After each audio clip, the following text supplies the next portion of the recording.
Welcome to Center of Light, all you sexy, beautiful human creatures. Keith Anthony Blanchard here.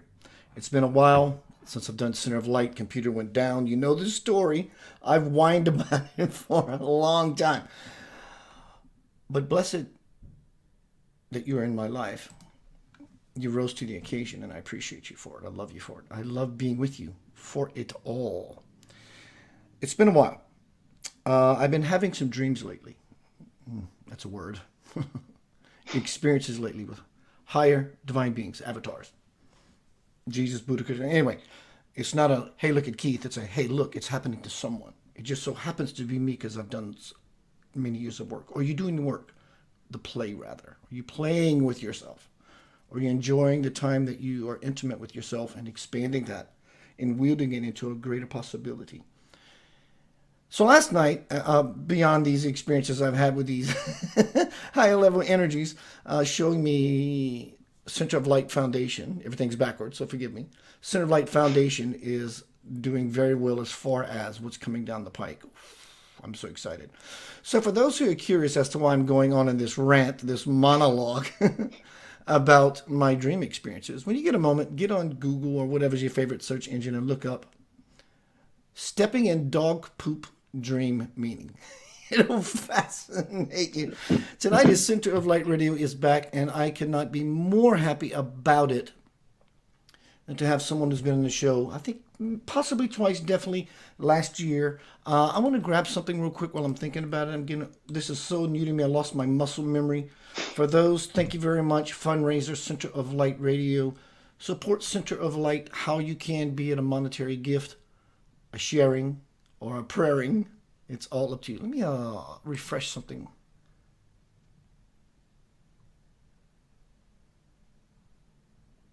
Monetary gift. Little echo. The internet's acting a little squirrely. Thank you, Dr. Katie Camara. Those who choose to support Center of Light in the very near future, my intuition is Center of Light is going to be truly supportive to you. Let me tell you about my powerful guest tonight. Our dialogue, we had a year or so, maybe one more. I remember the gentleman. I didn't remember his face. You could have told me his name. I wouldn't remember his face, but I do know his energetic signature. That is a fact. Tonight is everything I do. My new slogan is power. Breakthrough, connection, love. Power. You don't possess power. You are power. That's the difference. You are the power, and we get these breakthroughs through connecting. You're already connected. There's nothing you can do about it. You can tell your grandma there's nothing she can do about it either. You're connected. Right, Martin? You're connected.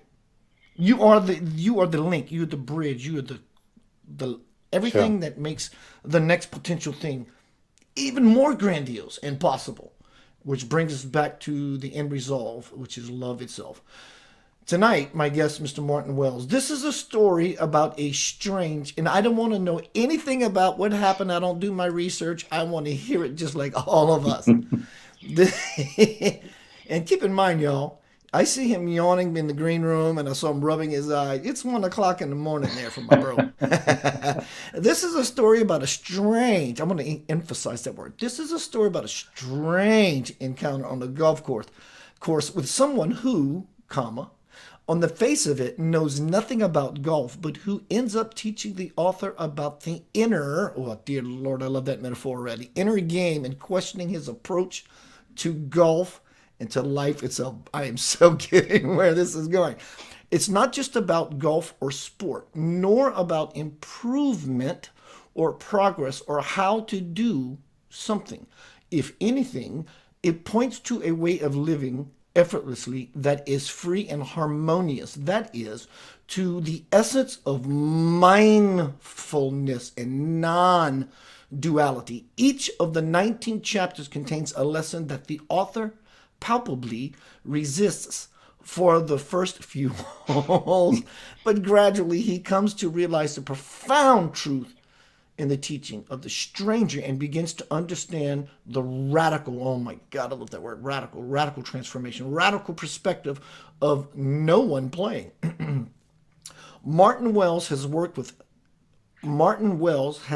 as a psychotherapist in the NHS for over 30 years. He also teaches mindfulness to patients and staff. 10 years ago, his own experience of letting go after attending a talk by a French psychiatrist and non-dual mystic, there's that magic word again, radically changed the way in which he now works. The experience prompted a profound shift in perspective, allowing Martin Wells to understand non-duality as being at the heart of mindfulness and psychotherapy. And for everyone, I did supply the links in these social media forums. Please go stomp all over his page, buy his book, let him know you exist, create a big stink. My bro, welcome back to Center of Light Radio. Yo. Thank you. What a delight. You're a very, very jovial man. I was looking for a couple of English words, but I didn't want to create some sort of slander. I was going to call you a bloke or a mate. Yeah, How are you, sir? I'm good. I'm good. Yeah, bloke or mate is fine. I think bloke is or I'm assuming by the way it sounds and the character and the signature of it, is bloke something a guy would call another guy kind of Yeah, thing? yeah. Particularly, I'm from London, so particularly a London thing as well. Let's dive right into it. How did you come up with the name of this book? I mean, let's just first chapter. We open up the first page and we get all the credits right. Now, what do we get into as we take on building this golfing sandwich? Well, the title actually came from my wife when we were thinking about what to call it. But to be fair to the book, it started 30 years ago. So I've been interested in meditation, mindfulness for since I was a teenager. So it's 40, 50 years ago. And I've also been a golfer for all that time and a sportsman. I'd play soccer as well. And the two always seem to me a place of overlap where particularly a sport where there's a stationary ball, you've got a lot of time to think. And most of that thinking isn't very helpful. So that thinking, and often we might call it the I thought, the thought of I, thought of me, is an interruption to the flow, to us being at one with nature or at one with the activity we're engaged in. But I didn't realize the full extent of that until a few years ago, till the letting go that I write about on the back cover.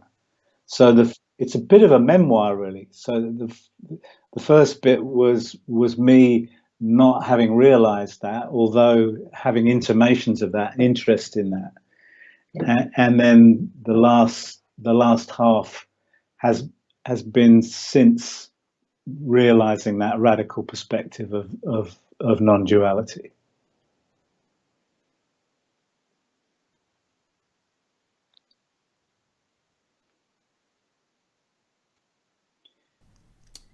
And as you Let say, me ask you this, sir. yeah. When when you finally crossed the threshold or approached the door, I'm knocking, right? How did it feel to cross that threshold? the at least the willing and the wanting to do so. Exciting, exhilarating, but there's also some reservation, yeah. And what could you do to help support the myself, not I'm the listening audience as well, but myself, to deepen the willingness to jump? Yeah. That's a really interesting question, Keith. The primary feeling was one of relief, because I'd been a seeker, a searcher, in a tradition that sort of invited that search, invited the sense of progress. So the stopping that came at that moment was an extraordinary letting go. Martin, I want to interrupt you on purpose because you triggered me, sir. Of course, of You course. said something that I never would have said the same thing the way you said it, which is, and I'm paraphrasing. I got the gist of it. I went beyond the language, what you spoke itself. Because of how my past was created or designed, the things that I've experienced, whether I liked it or not, invited into my space. I saw something ever so clearly because it's because of this past design that the rockets of the desire are launched, and it brings about this new unfoldment of Yes. wielding the putty, wielding the clay from mud to a beautiful sculpture. Would that be a correct assessment? Certainly, the past was a huge factor in that moment, because there was a huge momentum in the searching, this huge momentum in the looking, which all fell away, and the falling away was an extraordinary relief because of the momentum. So, as you say, the past was very much present in that moment. Nothing new was created, I don't think, but like you said earlier on, uh, we are that power. So there's a realization of what we already are rather than what we need to seek. A coming home. Homecoming. Yeah, I yeah. have to. I can't just not. My new bestseller, Homecoming, Crossing the Bridge to the Soul. So we understand homecoming. So what is the actual bridge? Well, you're the actual bridge, but what is the bridge within the bridge? I can tell you, everyone. It's not hard. When you understand what it is, it gets really easy. It's awareness. Mm, Awareness is the bridge. yeah. You know, when you first step onto the rickety crickety rope bridge of awareness, until you learn how to dance with the bridge that stretches across the gorge, right? Gorge, right? And when you get to the center, it's really going to wobble until you understand what's really happening. Then you can actually use the bridge's movement to create a cadence, a song, a rhythm. So, yeah, it's definitely a homecoming and awareness for me. I want to know there's a big pit bull hanging out behind a tree when I'm walking in his territory versus not. Awareness can save your life. It can also save your soul. Would you say so?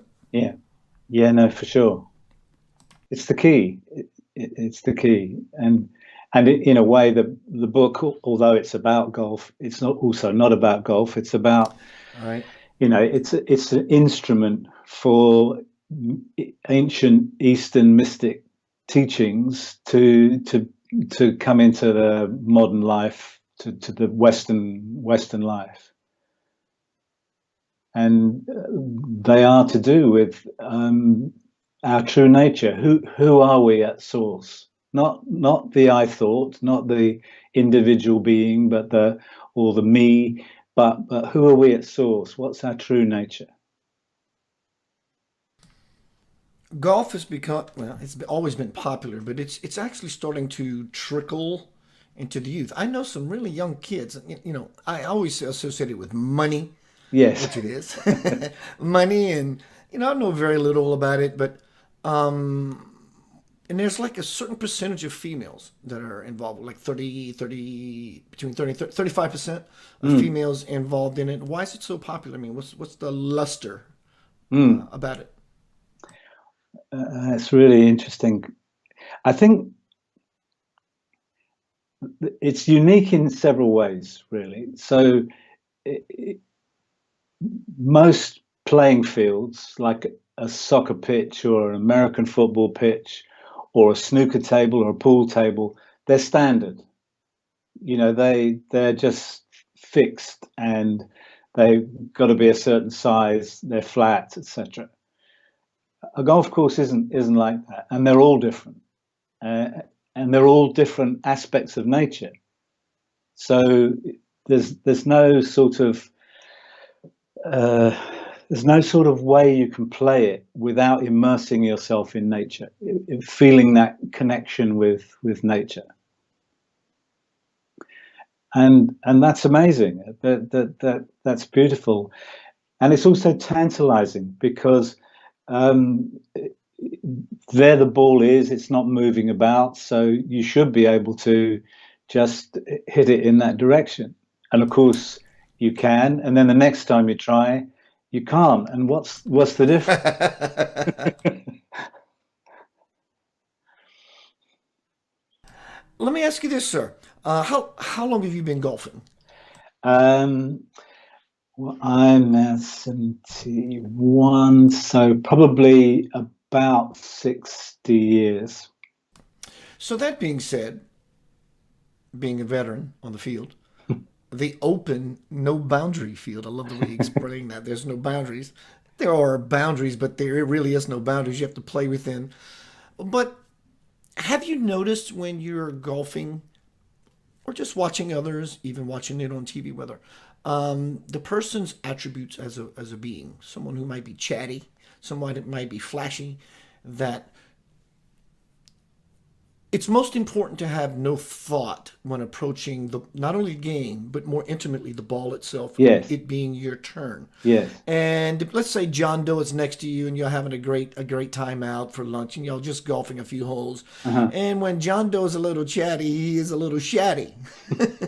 And that there's a certain quietness. For example, when you talked about snooker or billiards, uh, when someone is playing pool and they make an absolute brilliant shot and the whole audience explodes, they don't, go into accolade mode. Thank you, thank you, thank you, no. because they know that doing so will take them out of the zone. So they quietly stay in the grace. So, but have you noticed it in the field of golfing when someone is just, so to speak, busy minded that they're having a busy golf game?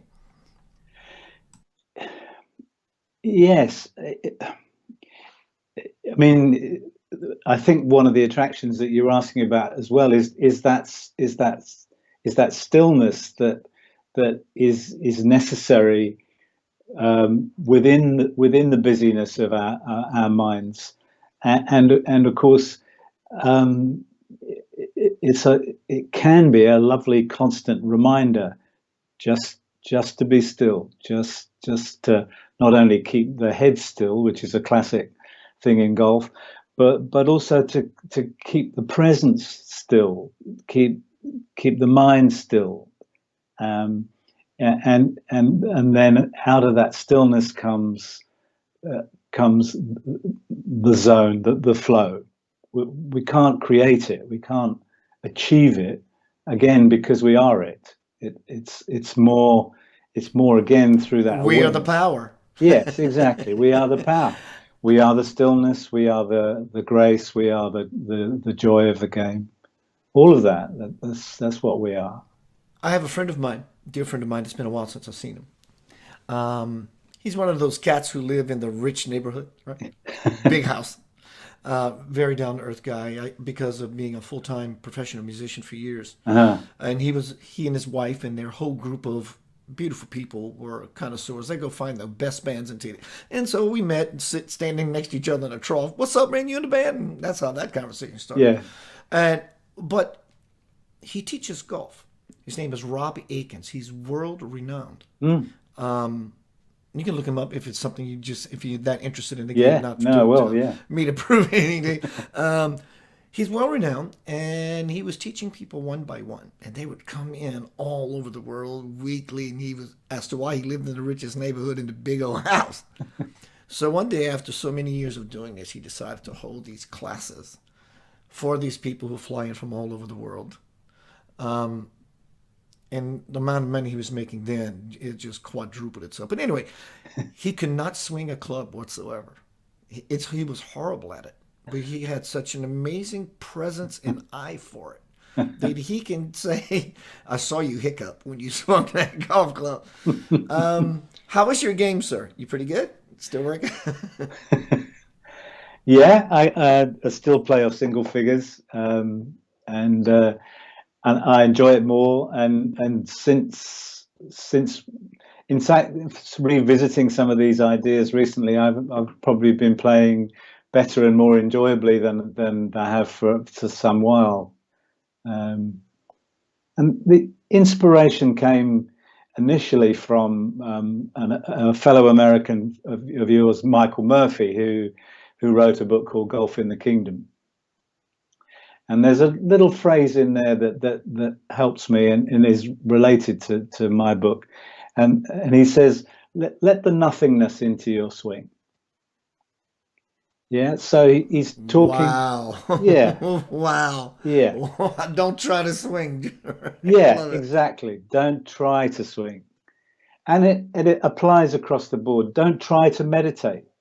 You are meditation. Be meditation. Meditation is being, not trying.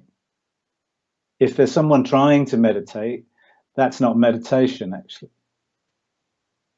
Same as golf, same as psychotherapy, same as teaching mindfulness, same as parenting, same as just about everything we talk about as an activity.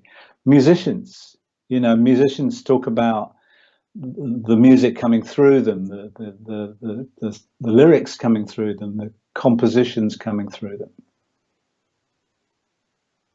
It's the same process. Yeah, I did a presentation last night or the night before. Either way, I'm always doing presentations. I love being. That's my golf game. Yeah, I love swinging in that arena. I do it strictly for me. And anyone wants to watch, I love teaching it and learning in front of people so they can say, "Wow, this is a process." yes, But I did a presentation and I was talking about getting to the place of nothing. And when you finally get to the place and you realize that you have reached the place of nothing, you're not there yet. yes, It's ever expansive. That's the magic. When we can just that's sort of a motivating factor to help let go, to jump out of a perfectly good airplane. All right. So if you yes. would, sir, everyone, tonight my guest is on Center Light, one of the first since I've been back, and what a phenomenal gentleman. I love his disposition. He has a beautiful way about him. He cares. He cares about himself and expands that outward. Tell me, if you would, sir, Martin Wells, tonight we're speaking about his new release, No One Playing. Tell me about No One Playing. What is this magical, strange thing was it a one event? Was it a series of events that began to happen? And what was the magic and bells and whistles about that? Um, well, it's a story of I arrive at the golf course and I'm supposed to be playing with my brother, but he's got the flu or something. So I hear that he's not available to play. So I go out there, and on the first tee is an Asian gentleman, and he says to me, "I don't know anything about golf. I'd quite like to walk around with you." And I'm thinking, well, I'm not sure I really want that. It might be a bit of a disturbance to my concentration. And he does, as we go around, ask some fairly searching and irritating questions. So the first part is me struggling with that conversation, and then some of the things he says are deliberately provocative and challenging of my original way that I might approach the sport. For example, trying. For example, thinking or focusing, concentration. That he's saying, no, you're never going to be able to control things in the way that you think you might. And of course, it's in a way it's made up of years of teaching that I've received and teaching that's inspired me over the time. So there's the book evolves over those 18 holes, and the second half was written in the last lockdown in UK, and was since my own experience of nothingness, of no one being there, of going inside and realizing that there is no one there.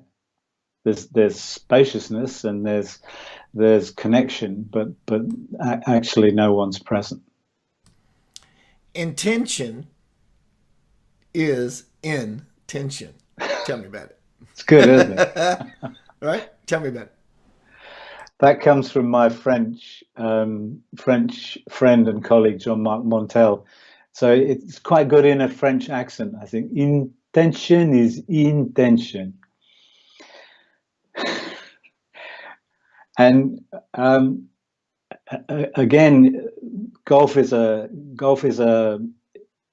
great mirror to how when we try and grasp something or put some tension into a process, that creates a tension within the whole system. And again, it's like the trying to meditate, for example, or trying to be something else in life. There's no need to be anything else. As you said earlier, we are already perfect. We're already connected. We already love. We're already infinite power. So there's nowhere to go. It's like one hand can't clap. It's No. like, what is the sound of one hand clapping? Yeah, exactly. And there are other Zen koans that I think are helpful with that as well. Like in Chinese, it's wei wu wei. What's the action of no action? Yeah. Now the mind goes, well, that can't be. It's got to be one or the other. It starts to shut down the computer. Exactly. It starts to break the whole system. Exactly. Yeah. And that's its design, because otherwise we've just got this binary mind that goes, is it this or is it that? Well, no, it's not. There's a profound truth in both, the action of no action.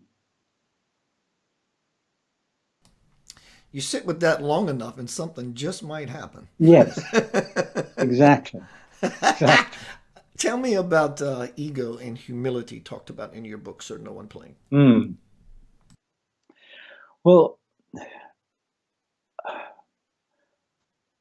if we look around the world at the moment, ego is a massive problem for human beings. Massive problem for human beings. And ego it's fine that we have ego, but ego needs to be the servant, not the master. And the problem, and it's not just the leaders themselves, who are usually men, by the way, so we're usually talking about the male ego, narcissistic styles and things, but they're a product of particularly of our Western world. And that's I mean, and Western world, I would include Russia in that, even though they'd see themselves in the East. But I'm talking about not Asian, not sort of the great traditions of the Buddha and of Christ, beyond ego, really. Honestly, white people. Yes. It's fact. You can be upset. You can stand on your head. You can tell your grandma there's nothing you can do about it. There's a mentality that was instilled. This is correctly. There was a mentality instilled in the white race that happened to be localized in however much of a region that suffered a lot of trauma. Yes. And out of that trauma comes control. Yeah. Because I have to be in control. Who else? Nobody wants to be in trauma, so I'm going to take masculine, egoistic, unconscious, ignorant control. Absolutely. So please continue, sir. I had to say that because it felt good to belch that out. No. I'm glad you said it. And of course, what we then see is a lack of humility. So So in my work as a therapist, if you see someone who's got a narcissistic personality, what you see is, and my old therapist, who was American, by the way, used to say there's a fine line between humility and humiliation. So what you see, particularly in political leaders, is they don't say sorry. They don't say they don't know things. They don't expose their vulnerability or their lack of understanding or something. You know, Martin, I was going to say, well, that's somewhat their job and their role. You know, you Yes. want a leader that's strong. And then I thought to myself, Keith, you're trying to bullshit yourself. That's horseshit. You want a leader who is vulnerable, who is ready to Yes. reveal himself to the world to say, this Yes. is me. Take me, accept me as I am, and I will whatever. But I was trying to use an old world paradigm model to say, well, strength is really good. Well, I think we need to turn on our head because what we're always known as strength is actually Yes. weakness. Well, you mentioned people like Buddha or Christ. We might think about the Dalai Lama or Gandhi or Nelson Mandela. Uh, We can see strength in a very different form then. The strength of love, strength of compassion, for example, rather than the strength of ego and or strength of opinion, prejudice, grasping. A capitalist grasping. We've got to have more, more, more of something. And it's chronic. Unless we face it soon, we're going to be in really big trouble. We're already in trouble. Yeah, Many of us are getting a grasp, we're getting a leg up, we're getting our footing.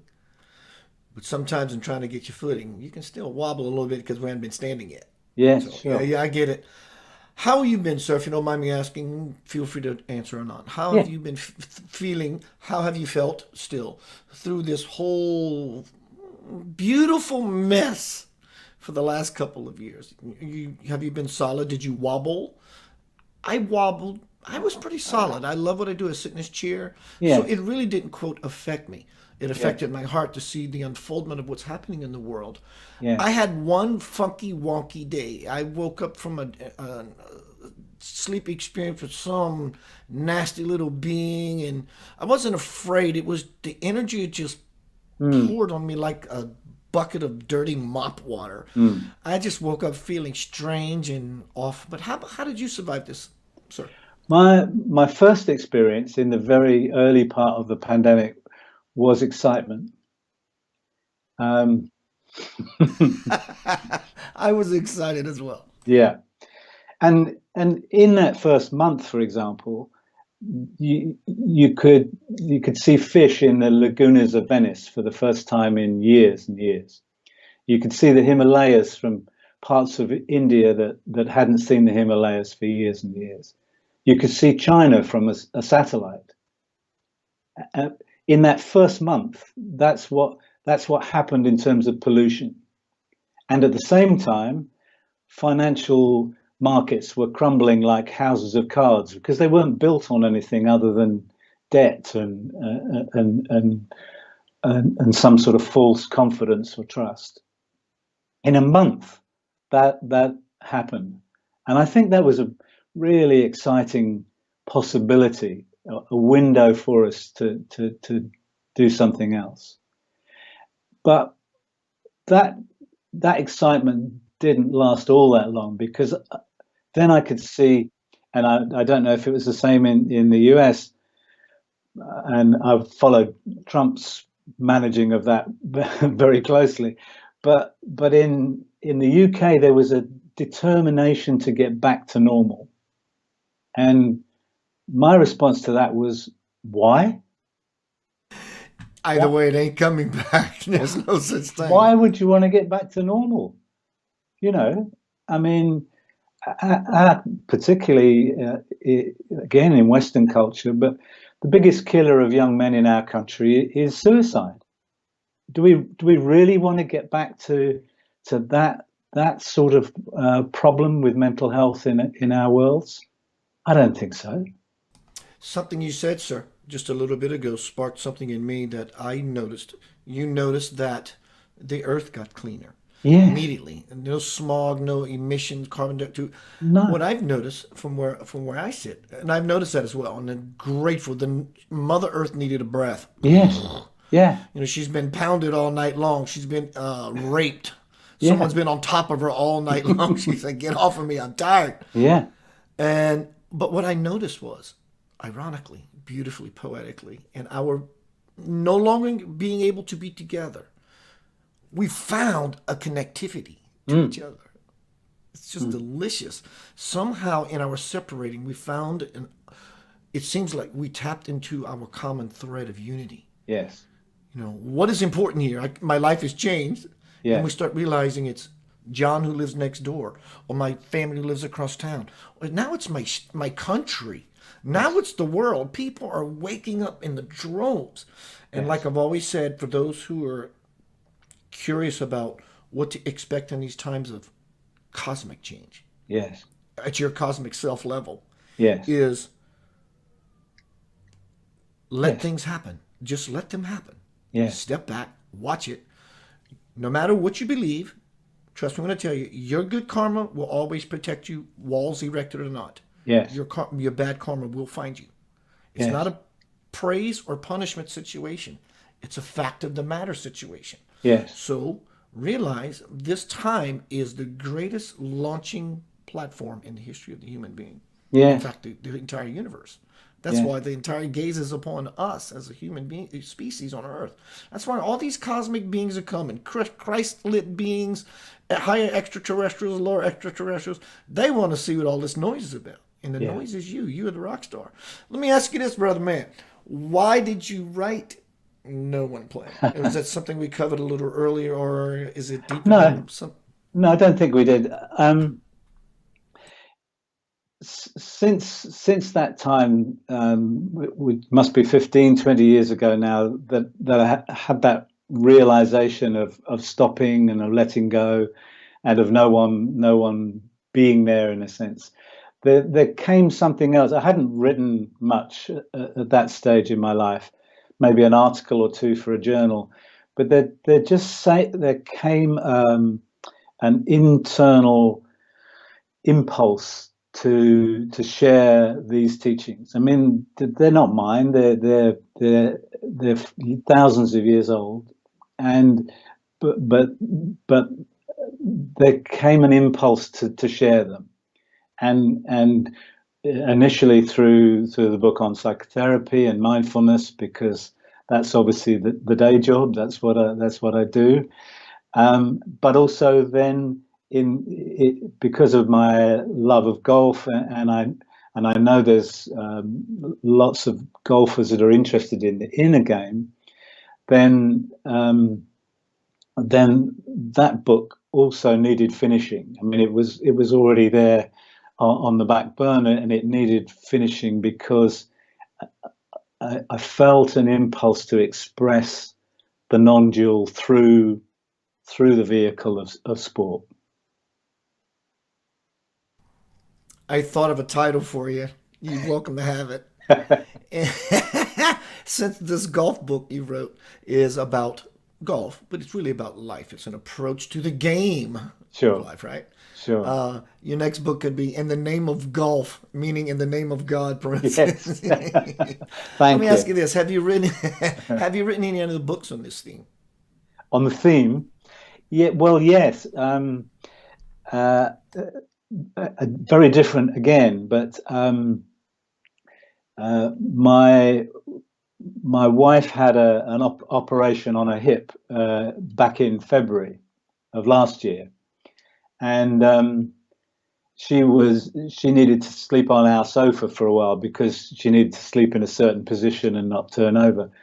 And for the month or two that she was on the sofa and I was in the bedroom on my own, a poem came each night, literally arrived in the night. You talk about dreaming. These were sort of arrivals about 4 or 5 in the morning, and there's now 40, 50 of those, and they're forming a book that comes out in November.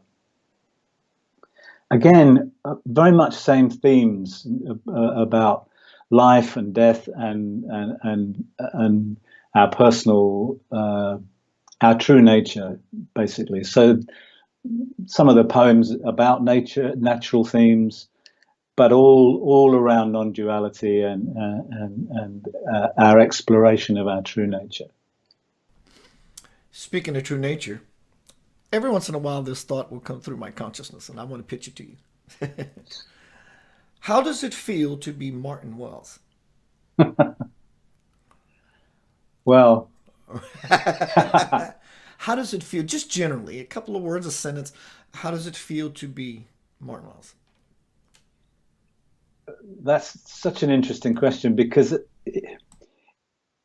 in a way, Martin Wells is more of a persona than me, the being that's me.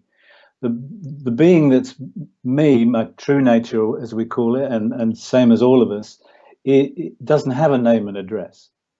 That's identity free. That's just consciousness and awareness.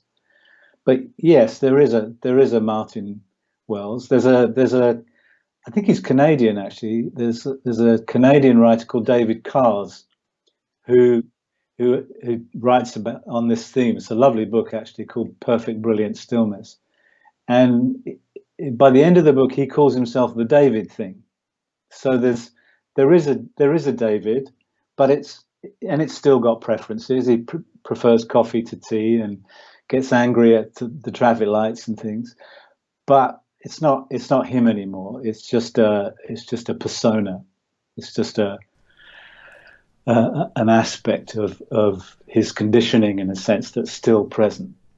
I was going to ask you after, what was it like to be Martin Wells younger? So I'm sure you would attest to this, being Yes, who you are now and watching the gradation of you yes, growing as, from, to yes, this yes, integrated self. You're losing, or you're losing relationship. That Martin, that Keith is still there. yes, But you find it starting to get out of your perception's grasp, so you yes, can no longer call the wounded, the younger, well, that older self back. It's just, it's in fact, it's just, we'd have to do some work to actually begin to pull it back. In yes, fact, it's yes, impossible. It's just yes. literally impossible. You can't unlearn. You can't undo. No, And who would want to, right? no, no. Yeah, no, exactly. Martin, do you have a website, sir? And I have been posting in the forums where they can purchase this. I'm sure it's a fascinating book. Like I said earlier, I've read so many works, and I just can't read anymore. But for those who are avid readers, and I know many of you are, the links have been posted in these forums a Thank few you. times. Okay. Absolutely, sir. And do you have a website? I know you kind of like behind the scenes a little bit, so I'm trying to Yes. let people know where you are and how they can trample all over your work and make a big stink. Sure, sure. It's called non-dual mindfulness.com, and that's all one word with a hyphen in the non-dual. You travel much? Before COVID, a fair bit. Yeah. You like speaking engagements? You I look lo like the type, yeah. I love them because, Yeah. like talking to you, Keith, I like the freshness of them. I don't I don't know what comes. They're not planned, so in a sense, what comes is new and interesting to me as well, because I haven't thought it through.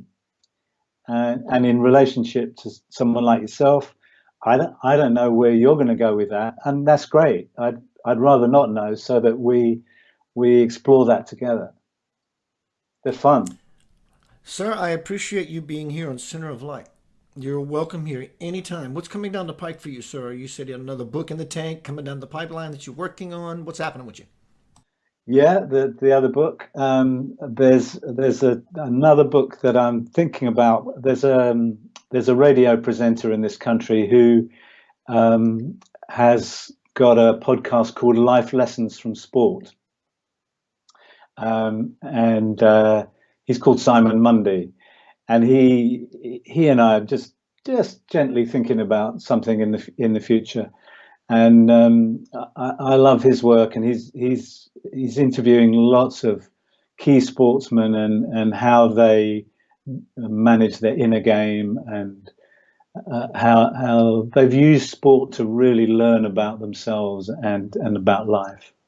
Sometimes through the challenges of injury or disappointment or something. And there's some really interesting stuff that he's into.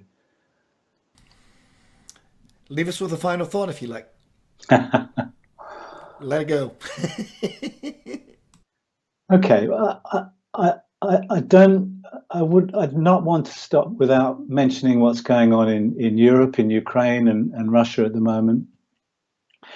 And the final thought I have with that is, and it might seem quite challenging to people, but the way we realize peace in our world is primarily to find that inner peace, to realize that inner peace, in the way that Gandhi used to say, be the change that you want to see in the world. And the way we do that in relation to someone like Vladimir Putin is not to just vilify him and just say he's doing this and I'm not like that. But the way to realize inner peace is to claim those aspects in ourselves as well. So it's a process of I am that and I'm not that. I'm capable of being a bully. I'm capable of invading other people's spaces. I'm capable of making my opinions more important than other people's opinions. And if we claim all that back, we actually digest it so that we realize we're not that. That's not who we are, but we can't bypass that. We need to really embrace that in ourselves. And then we contribute to the world peace in a sense, because our own inner peace then is manifest and emanates into the world. Taking responsibility as a son of a bitch. Because Tell me about I've always said, one thing that I've learned from my mentor many years ago, Martin, I was walking into a nightclub about to play music. And as I'm walking in the car to this guy passing by me, he just goes, rah! Screams in my ear. And I got huffy puffy mad. He goes, Keith, you created it. I said, bullshit. He said, Keith, you chose to come to this building, to walk through this door, to have this passing by. And so I began to realize that when I take 100%, even of the things I want to shame, blame, and game in the world, when I take 100% responsibility, I am opening up an orifice, a doorway within myself to ensure that such a thing will never, ever happen again, as long as I'm in control. Yeah. Absolutely. Like you said, the things we don't like about others, be it to the level of Putin and what's going on in the world, Yes, reflects to us. It triggers you. So I had a friend of mine years ago tell me, you're the one getting mad. Take responsibility for your feelings. Right? Yeah. Yeah. We look at this stuff and it's tough, but I want to offer, believe it or not, it's going to sound not so cool, but you have to have a tough skin in such a way that you have to understand that everything that's happening always has, but more so now in this great stage of Earth, that everything is exponentiating. Yes. Yeah. Karma will kiss everyone on the mouth. They're going to French kiss you and give you some tongue. So the people that are doing whatevers in any parts of the world at any given time, this is all a play of consciousness. It's all a play of the soul trying to refine and express itself in more infinite and greater, forever, powerful ways. Everyone is always in place on purpose. Now, this is where forgiveness comes in. Yes. Someone slaps you across the face. Yes. In one's forgiveness, of themselves, but also more importantly, in the forgiveness of the other person, both parties lift.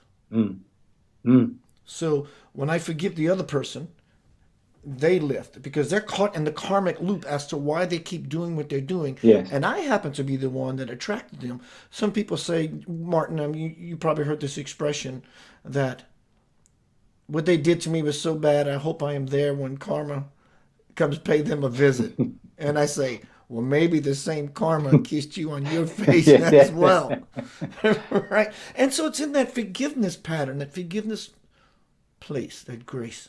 Yes. That lifts not only ourselves, because, being mad is like drinking poison expecting someone else to die. So I automatically release myself. And when I release them, this is true light workship. Yes. Yes. Would you say so, sir? Yes. Yeah, absolutely. Yeah. And we can't know the workings, the inner workings of that, the workings behind that. That's a mystery to us. Our mind can't get that. But like with the pandemic, we can see with all the suffering, we can see, wow, there's something in this that has a potential. If we as human beings stay open to it, as you say, accept what comes with grace and welcome it. Martin, thank you again, sir. I really enjoyed my time with you. Your energy is so smooth. Every way you talk, you walk, everything about you, what you stand for. I appreciate you, sir. Please keep me posted in any major events that show up and you want to express it here. I'll support you, sir, always. Keith, it's been a real pleasure. Thank you so much. It's a mirror, sir. Thank you, everyone. And Martin, if you can stay around for 2 minutes, I'd love to chat with you for a second in the green room. Sure. Everyone, Keith Anthony Blanchard here. My guest tonight, Mr. Martin Wells. Earlier, by mistake, I almost called him Martin Short. Mr. Martin Wells, we talked about his new book, No One Playing. Who's this no one? Well, I'm present when you fall into the no one, the nothing. You see, like I said a little earlier when Martin and I were talking, when you fall so far inside of yourself, jump. You have no choice because you will eventually be pushed. So you might as well jump consciously so you can have some equilibrium about yourself and some wits and some know-how as you're falling to erect and balance yourself. But when you reach the level in meditation that, oh my God, dear God, it's beautiful. I've reached nothing. You still got a little ways to go. Keith Anthony Blanchard here, Center of Light Radio. I'm coming back to Center of Light Radio. Center of Light Foundation is growing exponentially thanks to these beings I'm fortunate and blessed to be graced with their presence. I stepped in dog shit. Look it up. Dream meaning of dog poop walking in. Peace, love, and light. Remember, there's nothing that ever was, is, or can ever be more beautiful and more powerful than the creation of you. Love and light, eat spiritual dynamite.